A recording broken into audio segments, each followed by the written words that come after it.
하나님 말씀은 창세기 22장 1절로 19절입니다. 본문을 오늘 3일째 계속합니다. 내 사랑하는 독자 이삭을 번제로 드리라. 브엘세바에서 블레셋의 왕 아비멜렉과 서로 맹세의 언약을 하였다는 것은 아브라함에게 더 이상 가나안 땅에서 눈치를 보지 않고 살 수 있는 자신의 땅이 생겼다는 것을 의미합니다. 이제 모든 것이 다 갖추어지게 된 중요한 사건이었습니다. 그동안 아브라함에게 일어났던 그 실수와 시행착오들은 크게 두 가지가 온전히 갖추어지지 않았기 때문이었습니다. 그 첫 번째가 아들, 자녀의 문제였고 두 번째가 실제적인 자신의 땅이 없었던 것입니다. 이것이 배경이 되어서 문제 때문에 일어난 일들이었습니다.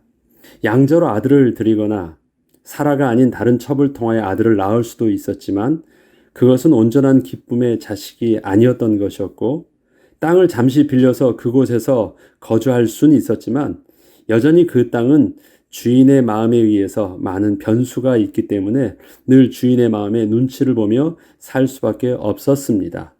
다른 이방인들이 아브라함을 볼 때엔 부러워할 것이 많은 가축과 종을 거느린 부자로 보이지만 아브라함은 늘 그 마음이 가난하고 불안정할 수밖에 없는 삶을 살고 있었습니다. 그런데 그런 아브라함이 하나님의 은혜로 아들 이삭을 낳게 되었고 이제 땅까지 자기의 소유로 그 권리를 주장할 수 있게 되었습니다.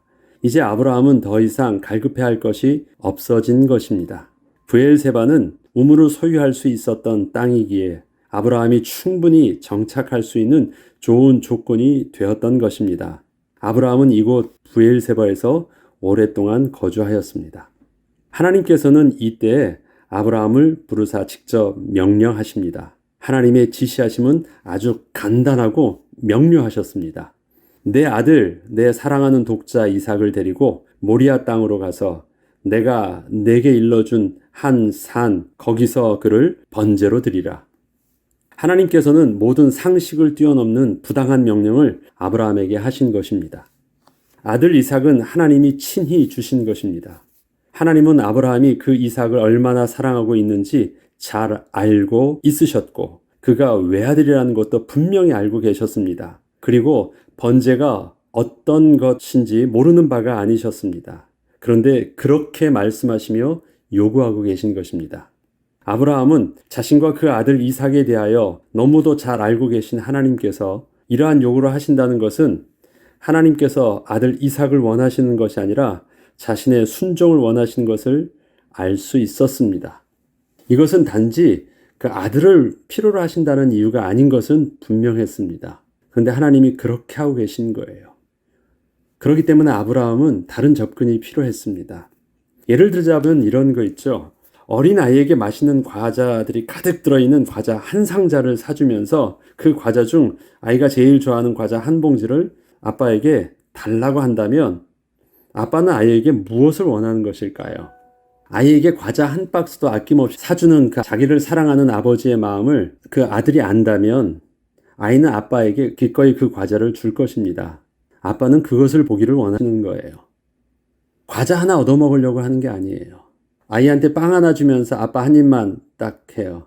그런데 아이가 그냥 기쁨을 아빠 하면서 확 집어넣을 때 그럼 아빠는 그냥 덥석 입에다 물어 먹습니까? 그렇지 않아요. 됐어 하면서 그 마음이 너무 기쁜 거예요. 그럼 된 거예요. 지금 여기에는 하나님께서 재물에 관심이 있는 게 아닙니다. 마음과 마음을 지금 보는 거예요. 그렇다면 하나님이 아브라함에게 진정으로 원하시는 것은 무엇이었을까요? 자신의 귀한 아들을 하나님을 위해서라면 아낌없이 바칠 수 있는 헌신을 원하시는 것일까요? 하나님의 말씀이라면 무조건 순종해야 한다는 것을 원하시는 것일까요? 우상 숭배자들은 자기 아들까지도 바치는 그 최고의 헌신을 원하고 군대는 무조건 죽으면 죽으라는 절대 복종을 원합니다. 그러나 하나님께서는 하나님을 기뻐하며 하나님 한 분만으로 만족해하는 그 사랑을 원하시는 것입니다. 오늘 본문에서 보면 아들 이삭을 번제로 드리라는 하나님의 말씀에 대하여 그 말씀대로 순종하고 있는 아브라함의 모습을 기록하면서 그 내면에 어떠한 갈등과 고민에 대한 흔적을 전혀 보여주지 않고 있습니다. 아브라함의 이야기를 쭉 한번 읽어보세요. 아브라함의 그 내면의 갈등에 대한 어떤 서술이 전혀 없습니다. 아브라함은 네 하고 아침 일찍 척척척척척 그냥 진행해 나갑니다. 그건 굉장히 의도적인 거예요. 이게 하루 아침에 일어난 일들이 아니거든요. 거의 4일, 5일 동안 일어난 일들입니다. 그런데 그것을 그냥 순간 쭉 기록하고 있습니다. 자, 보죠. 아침 일찍 일어나서 3일 길을 걸어가는 동안에도 아들 이삭이 아버지에게 물을 때에도 그 아들 이삭을 결박하고 죽이고자 할 때도 전혀 망설임 없고 전혀 고민 없는 분명한 대답을 하고 행동을 하고 반응을 하고 이런 모든 모습 속에서 아브라함은 두 마음이 없습니다. 그냥 한 가지 마음대로 진행하고 있어요. 어떻게 해서 아브라함은 이렇게 할 수 있었을까요? 아브라함은 힘들어도 하나님이 하라고 하신다면 감히 거역할 수 없어서 할 수도 있었을 것입니다. 그러나 만약에 힘들게 갈등을 하였지만 결국 하나님의 말씀대로 아들을 잡아 죽였다면 그 번제는 하나님 보시기에 어떠하였을까요? 그 번제는 의미가 없었을 것입니다. 하나님과의 관계가 올바르지 않기 때문입니다. 아브라함이 하는 행동에는 자신의 조금의 생각도 들어간 것이 없이 아주 분명하게 하나님의 말씀대로 번제를 드리고 있습니다. 아브라함은 자신의 사랑하는 아들을 드리고 있는 것이 아니라 하나님께 번제를 드리고 있습니다.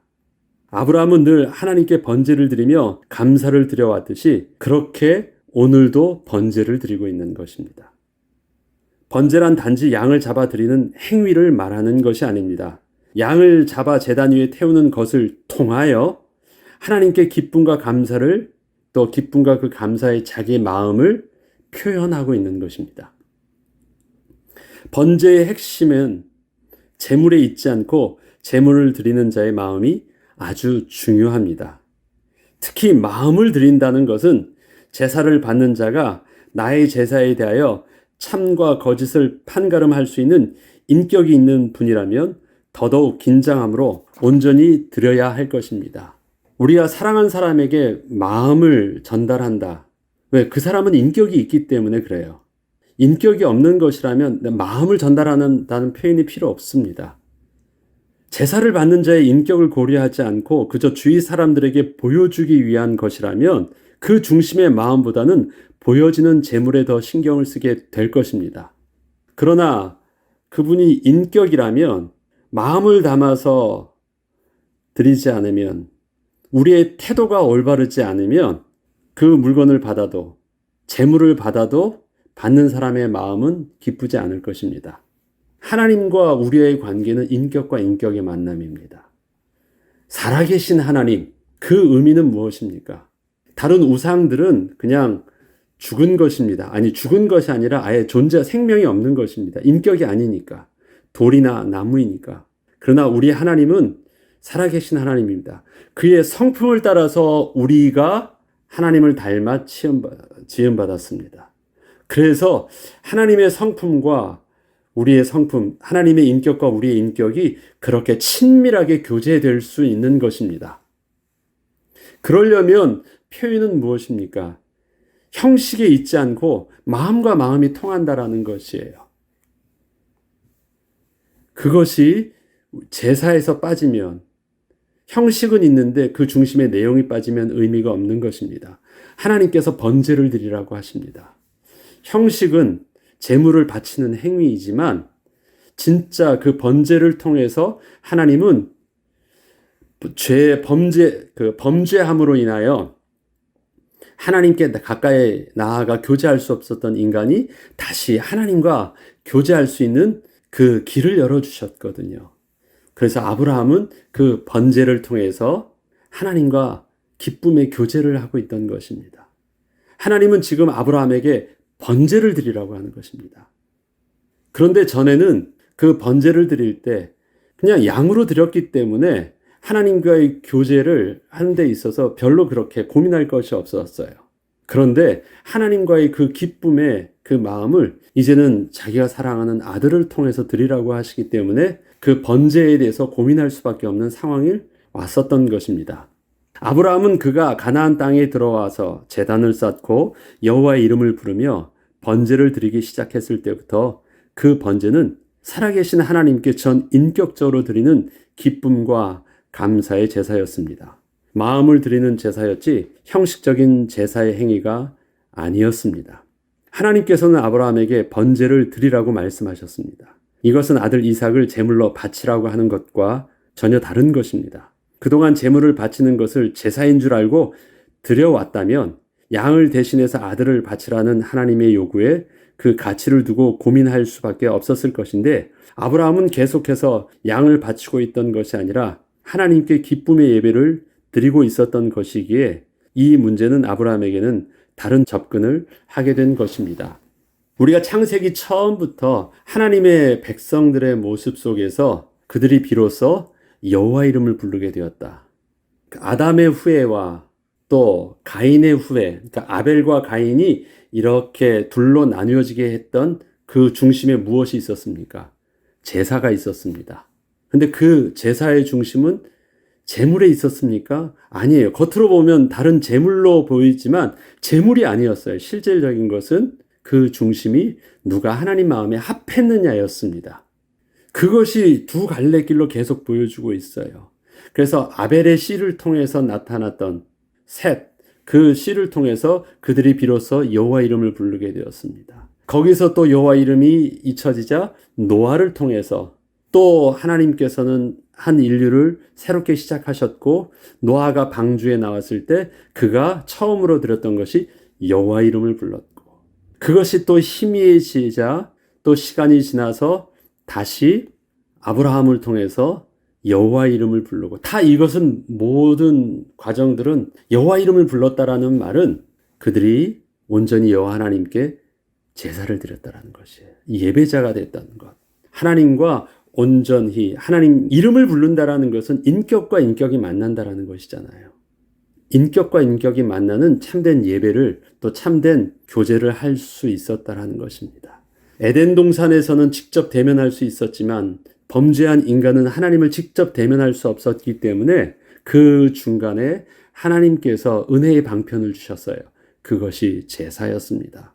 저와 여러분에게는 그 은혜의 제사의 실체 되시는 예수 그리스도를 우리에게 보내주셨고, 그 예수 그리스도를 통하여 하나님을 우리의 마음의 중심에 모시고 은혜의 보좌 앞에 담대 나가 그 예수 이름으로 하나님께 기도하는 거룩한 백성의 하나님의 자녀가 되게 한 것입니다. 그렇기 때문에 지금 이 아브라함의 모습의 최종 마무리를 통해서 아브라함이 어떠한 모습을 비춰주냐면, 믿음 있는 모습이라기보다는 하나님께 온전히 제사 드리는 거룩한 예배자의 모습, 그 거룩한 예배자의 모습이 바로 하나님과 하나님의 백성이 온전하게 관계가 회복되어졌다는 것을 사실적으로 드러내 보이기 때문에 그렇습니다.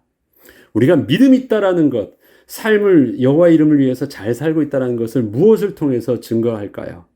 예배입니다. 다른 것 아니에요. 삶을 통해서 다른 사람 앞에 착한 모습을 통해서 내가 하나님의 백성임을 알 수 있을까요? 아니에요. 하나님이 우리의 모습을 통해서 거룩한 하나님의 백성임을 온전히 확인할 수 있는 것은 하나님께 거룩함의 예배를 온전히 드릴 수 있는 것. 바로 그것이 최종적인 모습입니다. 하나님께서 이제야 너를 통해서 하나님 경외한 줄 알게 되었다라는 그 말씀을 그때 하는 것입니다. 좀 더 보겠습니다. 과연 아브라함은 양을 대신해서 아들을 바치면서도 기쁨으로 하나님께 제사를 드릴 수 있을까요? 재물 때문에 아브라함의 제사의 모습은 바뀌게 될까요? 아브라함은 평생에 수많은 제사를 드렸습니다. 그 중에 몇 번은 성경에 아브라함이 제사를 드렸다는 내용으로, 여호와 이름을 불렀다는 내용으로 특별히 기록한 부분이 있습니다. 그 제사를 가만히 보면 아브라함이 하나님의 은혜로 인도하심을 받아 가나안 땅에 정착하게 되었을 때, 애굽에서 다시 돌아오게 되었을 때, 브엘세바에서 아비멜렉과 언약을 맺었을 때, 그때 제사를 드렸다라는 내용이 기록되어 있습니다. 이 제사의 목적은 하나님께 감사하기 위해서 하나님이 행하신 일을 기억하고 기념하며 번제하였던 것입니다. 그가 고민해서 갈급해서 필요한 것을 얻기 위해서 하나님께 간구함으로 제사를 드린 내용이 없습니다. 그가 하나님께 기도했겠죠. 하나님의 은혜를 구했겠죠. 그러나 제사는 뭔가를 달라고 하는 행위가 아니라 하나님을 영화롭게 하고 기뻐하는 행위였기 때문에 여호와 이름을 불렀다라는 것은 도와주세요! 라고 부르는 그 이름이 아니라 하나님을 영화롭게 하는 이름이었음을 분명히 아브라함의 제사의 모습을 기록할 때는 보여주고 있는 것입니다.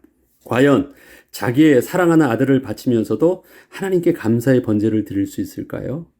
하나님은 번제를 드리라고 하는데 아들이 번제물이 되는 순간 지난날 순전하게 드리던 그 번제의 모습은 사라질 수도 있을 텐데 아들과 상관없이 아브라함에게 그 순전한 예배는 계속될 수 있을까요? 그런데 하나님께서는 아들 이삭을 온전히 번제로 바치는 아브라함의 모습을 보면서 이렇게 말씀하셨습니다. 내가 내 아들, 내 독자까지도 내게 아끼지 아니하였으니 내가 이제야 내가 하나님을 경외하는 줄을 아노라. 내가 이제야 나를 순종하는 줄 알았다. 내가 이제야 내 말을 말같이 듣는 줄 알았다. 이렇게 말씀하지 않고 경외하는 줄 알았다라는 표현으로 아브라함의 모습을 봅니다. 이것을 보기를 원하셨대요. 무엇을 통해서? 번제를 통해서 보기를 원하셨대요. 번제를 통해서. 경외함을 영어로는 fear로 표현합니다. 표면적인 모습은 두려움으로 비춰집니다. 왜냐? fear는 afraid하고 사람이 드러난 모습으로는 비슷해 보이기 때문에 두려움이라는 것으로 드러나기 때문에 자칫 잘못하면 오해할 수 있습니다. 그런데 드러난 모습은 두려움처럼 보이지만 보이지 않는 그 내면에는 그 두려움의 내적 동기가 존경심으로 가득 차 있는 것이 바로 경외함입니다. 이것과 비교해서 일반적인 두려움, afraid는 상대에 대한 불신과 적대적 감정으로 인하여 드러나고 있는 모습입니다.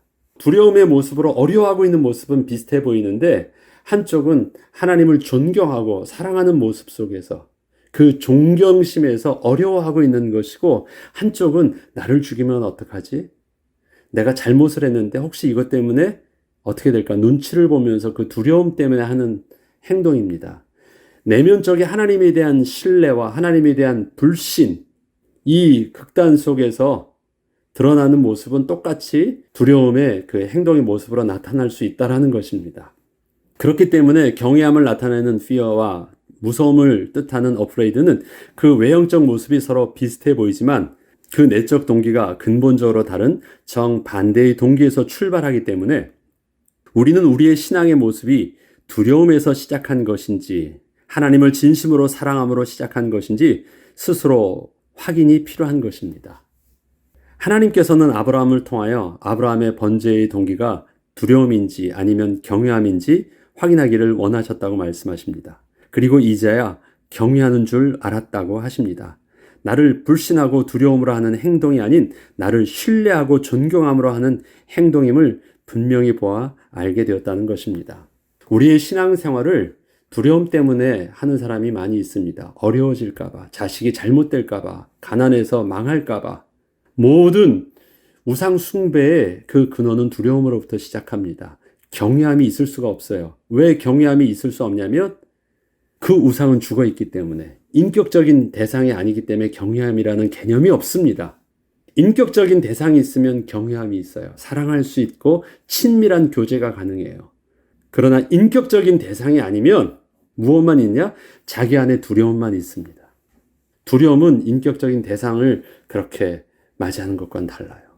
그래서 모든 우상 숭배의 근원도 두려움인데 그 두려움은 근본적으로 하나님을 경외하는 것과는 다른 것입니다. 그러나 하나님을 경외하는 비밀은 인격적인 대상을 내가 진심으로 사랑하고 내게 행하신 그 하나님을 나는 만났던 하나님에 대한 이야기가 있기 때문에 기쁨이 있기 때문에 할 수 있는 것입니다. 내가 섬기는 하나님을 나는 우상으로 섬기고 있는 것인지 나의 창조주여 나의 구원주 하나님으로 섬기는지 그래서 우리는 우리의 신앙의 동기를 다시 한번 스스로 확인하고 진단해 볼 필요가 있다라는 것입니다. 하나님은 그것을 시험하신 것입니다. 너의 삶에 망할까 봐 하나님을 섬기고 있는지 너의 삶 속에 하나님을 만난 그 기쁨으로 하나님을 섬기고 있는지 확인하겠다는 거예요. 아들이 죽는다면 나의 삶에 망할까 봐 두려워하고 있겠죠. 그래서 아들 때문에 고민하겠죠. 그러나 아들 때문에 자기의 삶과 자기의 후대가 망한다라는 고민이 없다면 그것은 하나님을 경외하는 모습이에요. 아브라함은 하나님을 경외하는 것을 몇 가지 모습을 통하여 보여주었습니다. 첫 번째, 아브라함은 하나님의 말씀에 고민하지 않고 즉시로 순종하며 행동에 옮겼습니다. 이것은 하나님을 사랑한다는 표현보다는 하나님을 신뢰함으로 가능한 것이었습니다. 나 하나님이 어떠한 분이신 줄 알아. 하나님에 대한 오해가 없다라는 것입니다. 두 번째, 번제할 어린 양은 어디 있습니까? 아들 이삭이 묻습니다. 이렇게 묻는 아들에게 하나님이 자기를 위하여 친히 준비하시리라고 답해주는, 이것도 고민 없이 즉시 답해주는 그 아브라함의 모습에서 자신과 아들 이삭을 사랑하시는 하나님을 온전히 알고 있음도 보여주고 있습니다. 걱정하지 마. 하나님이 알아서 하실 거야. 자기를 위해서. 자기를 위하신다는 건 뭐예요? 내가 하나님을 사랑하는 것보다 하나님이 우리를 사랑하는 것이 더 커. 내가 아픈 것은 나의 아픔보다 하나님이 더 아파하셔. 그걸 아셨다라는 거예요. 그래서 걱정하지 마. 잘못되지 않아. 그것은 하나님이 더 마음이 아프신 문제이기 때문에 자기를 위하여 우리에게 친히 준비하실 거야. 하나님이 자기를 또 아들 이삭을 얼마나 사랑하신 줄 알고 있다라는 말이에요. 셋째, 아들을 결박하고 진심을 다해 죽이려고 할 때는 하나님의 전능하심을 믿고 그렇게 하였음을 성경 히브리서는 기록하고 있는 것입니다. 이것은 하나님의 하나님 되심을 알았다라는 것이고 하나님의 거룩하심 속에 자신의 생각을 감히 섞지 않는 그 거룩한 두려움이 있었다라는 것입니다. 이것을 히브리서 11장 19절에는 이렇게 표현합니다. 그가 하나님이 능히 이삭을 죽은 자 가운데서 다시 살리실 줄로 생각한지라. 뭐예요? 하나님을 창조주 하나님으로 하나님 수준대로 그대로 믿게 되었다라는 것입니다. 믿고 있다라는 것입니다. 비유컨대 그를 죽은 자 가운데서 도로 받은 것이라. 그것이 아브라함이 하나님을 경외하는 모습의 근거였습니다. 하나님에 대한 오해가 없어요. 처음부터 그러지 않았습니다만 하나님을 그렇게 배워갔던 것입니다. 아브라함은 하나님이 지시하신 그 땅으로 가서 하나님을 온전한 경외함 속에서 그 말씀하신 대로 순종함으로 여호와 하나님을 만났습니다. 그때 그가 자신의 인생을 두고 고백할 수 있었던 하나님의 하나님 되신 모습은 여호와 이레의 하나님이셨습니다. 지난 삶을 보죠. 여호와 이레라는 뜻이 여호와께서 그 산에서 친히 준비하시리라 라거든요. 이 고백은 단지 아들 이삭을 대신해서 어린 양을 얻게 되었기 때문에 했던 고백만은 아니었습니다. 그는 이번 번제를 드리는 일련의 모든 약 한 닷새 과정들을 통하여 이제껏 자신의 삶 속에서 하나님께서 찾아오셔서 친히 말씀으로 약속하여 주셨고 지시하신 땅으로 인도하여 주셨으며 아무것도 없어 보이는 그 땅에서 또 전혀 자녀를 낳을 수 없던 자신을 통하여 모든 것을 완벽하게 이미 준비하시고 이끌어 주셨던 그 하나님을 되돌아보면서 그 하나님을 온전히 예배할 수 있었던 것입니다. 하나님이 친히 준비해 주실 거야 라는 그 말은 아브라함은 이미 경험했던 하나님이에요. 오늘 본문의 시작이었죠. 하나님께서 나타나셔서 말씀하셨다. 지시하신 땅으로 가라. 거기서 번제를 드리라. 아들 이삭을. 그 내용, 그 의미 하나 속에서는요. 하나님이 처음에 그 아브라함을 부르실 때 지시하실 땅을 가라. 그곳에서 후대의 축복을 주시겠다. 복의 근원이 되게 하겠다. 이러한 모든 내용이요. 그 말 속에 다 담겨져 있어요. 똑같잖아요. 그래서 그가 지시하실 땅 모리아산으로 갔습니다. 그래서 하나님께서 약속하신 그 말씀대로 그곳에서 또 번제를 드려요. 하나님은 복의 근원으로서 후대를 주셨는데 그 후대가 되는 아들 이삭을 바치라고 하십니다. 처음에는 그 아들이 없었어요. 존재 자체가 자기에게선 부정되어졌었는데 하나님께서 그런 아들을 주셨거든요.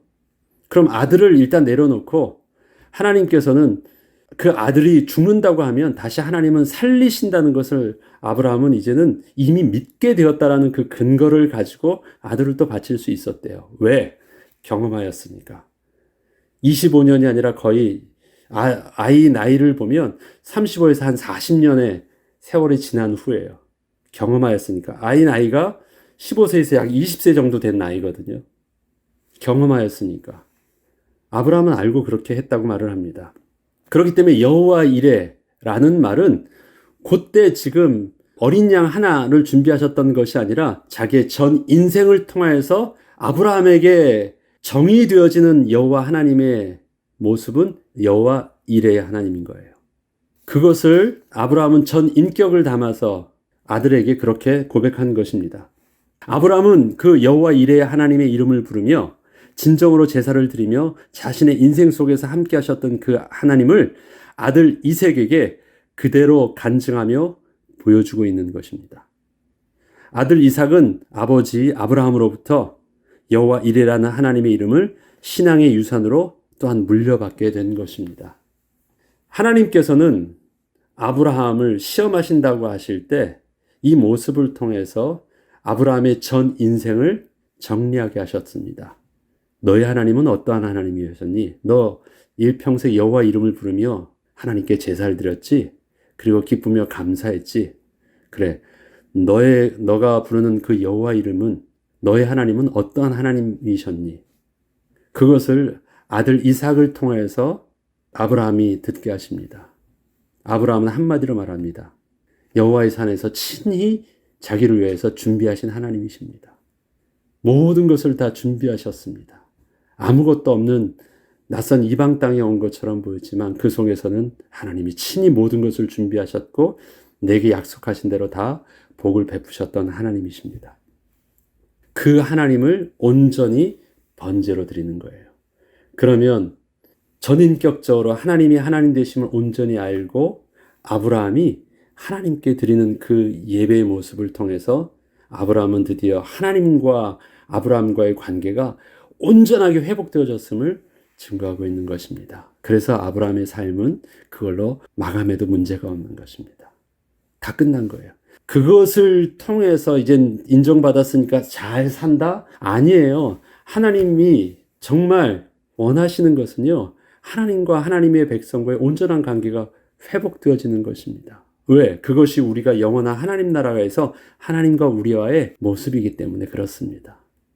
이 땅에서 더 이젠 본론의 삶을 산다라는 것은 아직 하나님을 모르는 것이고요. 우리의 평생의 소망이 어디 있습니까?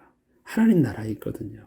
하나님의 나라에 가는 것이거든요. 하나님은 그것을 준비하셨고 이 땅에서 우리를 준비하시고 그렇게 인도하시는 것이거든요. 아브라함의 모습을 통해서 우리는 무엇을 보는 것입니까? 거룩한 예배자의 온전한 회복된 모습을 보는 것입니다. 하나님은 우리에게서도 그 온전한 예배가 회복되기를 원하십니다.